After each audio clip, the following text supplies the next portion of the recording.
Hare Krishna, everyone. This is the acyuta-bhava from Nightlight Astrology, and today we are taking a look at the 8th mantra of the Sri Isopanishad. This is the 9th part of the series. We started with an invocation mantra and are now on the 8th.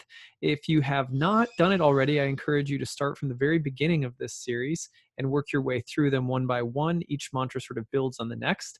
I hope you've been enjoying this. As always, if you have any questions or comments, please be sure to email me at info@nightlightastrology.com. All right, so next portion of the Sri Isopanishad, let's go ahead and take a look. So I'm going to put this little presentation up on the screen, and as always, just a few reminders. What is the Sri Isopanishad? Well, it's a part of the larger body of the Upanishads, which are the ancient philosophical summaries and commentaries upon the Vedas, all of which are thought to be divinely revealed scriptures in the Indian yoga philosophy tradition. The Sri Isopanishad is the Upanishad of the Lord. Isha means Lord. It was written in poetic verse and consists of 18 different verses. Today we're looking at the 8th mantra. So I'm going to go ahead and read it, and I encourage you to read it aloud with me. It really helps to kind of bring the sound vibration into your body. So here's mantra 8. Such a person must know, in fact, the greatest of all, who is unembodied, omniscient, beyond reproach, without veins, pure and uncontaminate, the self-sufficient philosopher who is awarding everyone's desire since time immemorial. Really beautiful mantra. Let's read it once more. Such a person must know, in fact, the greatest of all, who is unembodied, omniscient, beyond reproach, without veins, pure and uncontaminate, the self-sufficient philosopher who is awarding everyone's desire since time immemorial. Really beautiful, beautiful verse. Let's go ahead and explore one of the purports from Srila Prabhupada. So we'll go ahead. In the Brahma Samhita, Prabhupada says, there is a similar description of the body of the Supreme Lord. He is described there as Satchit Ananda Vigraha. This means that he is the eternal form fully representing transcendental existence, knowledge, and bliss. The Vedic literature states clearly that he has a completely different kind of transcendental body, and thus he is sometimes described as formless. This formlessness means that he has no form like ours, or that he is devoid of a form which we can perceive. Now, he's qualifying that because in Bhakti Yoga, we're not saying that God is formless. God is a being that has a form that we cannot see or understand or circumscribe with our minds. And in that sense, God is the word formless, or this idea in the verse of beyond reproach, without veins, unembodied, omniscient. What we're saying is that God has a spiritual form that we can't understand with our minds, we can't perceive with our eyes. And this body of the Lord, this form of the Lord, still has a kind of ontology. It still has a kind of existence. So we still say, as we see both in this Upanishad as well as in the Bhakti tradition all over the place, God is still said to have a form, to be a being, just like you and I are. All right, so that purport is also really nice because it gives us a sense of what kind of form it is. When we think of a form, we think of like my body or a monkey body, or maybe like a giraffe body or something like that. But actually, this body is one that is comprised of existence, knowledge, and bliss. So anyway, it's far out stuff to consider. But there are some interesting things that come along with this particular mantra as well that go even a little bit deeper. Let's go back up actually to the mantra. The last part, the self-sufficient philosopher who is awarding everyone's desire since time immemorial. That's a really interesting part. Let's explore that a little bit. So the system of karma that we live with in this material world, and you might have seen that I recently did a Q&A episode on this same topic. The system of karma in this material world can feel very impersonal to us. It can feel like a system of rewards and punishments, and sometimes it feels really unfair and cruel. But this is due to the fact that actually we're here by choice. We have chosen to come to a world where we experience the illusion of being apart from God, which actually isn't even possible.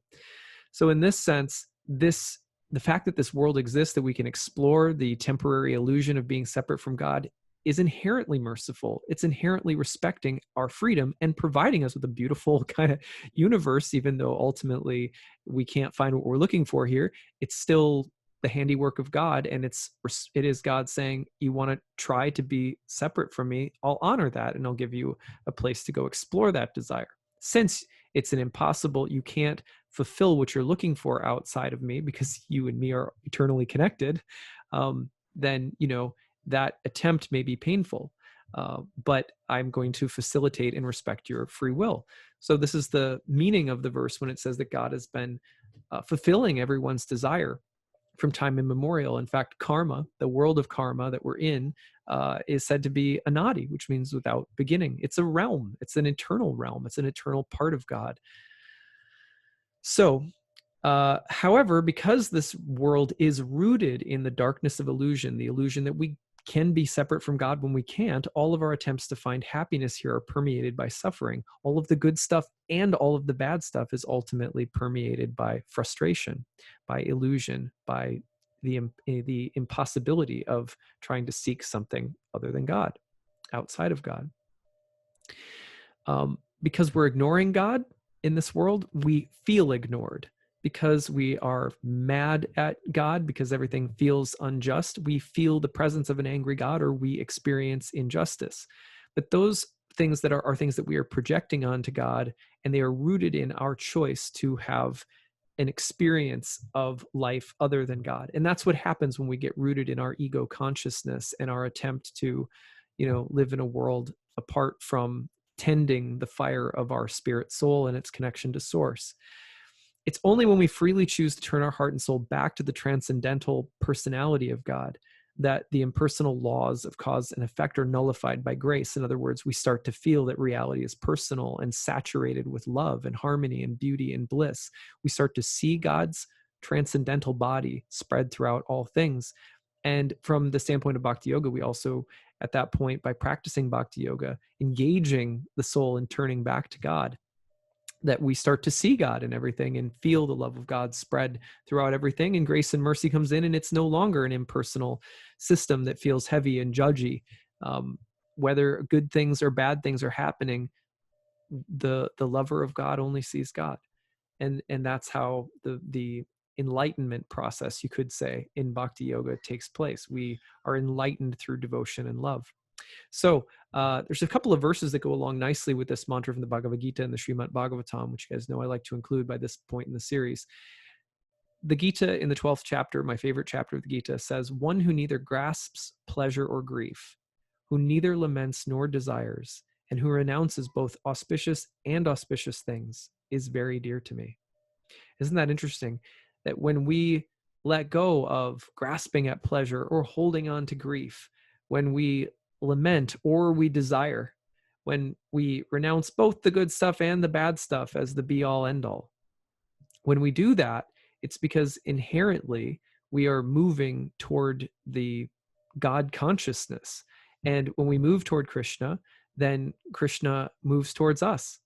It's a choice, and it's reciprocated. And so in choosing that, then we are awakened into this intimate exchange. And that's why Krishna says, look, it looks like someone's becoming indifferent to worldly things, but actually what's happening is they are falling in love with me, and I'm falling in love with them. So they're dear to me, and I'm dear to them. Now, the Srimad Bhagavatam says something similar. In the first canto, 5th chapter, 9th verse, after attainment of this Brahma Bhuta stage, one is satisfied, but satisfaction is the beginning of transcendental bliss. One should progress by attaining neutrality and equality in the relative world. And passing this stage of equanimity, one is fixed in the transcendental loving service of the Lord. So we go from feeling like, for example, we go from feeling like we have some degree of neutrality or equality with worldly stuff, but that's not the end goal. It's not a static state of neutrality. It's that the static state of neutrality starts facilitating devotional sentiments, love in the heart between the soul and God. And that's the final goal of bhakti.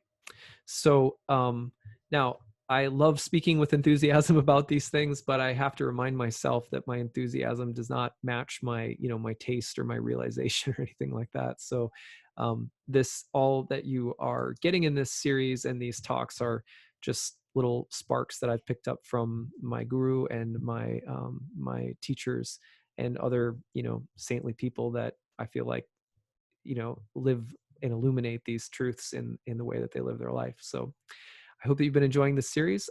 Please leave your questions and comments in the comment section. I'd love to hear from you. And I look forward to diving into the next mantra together. Okay, take it easy. Hare Krishna.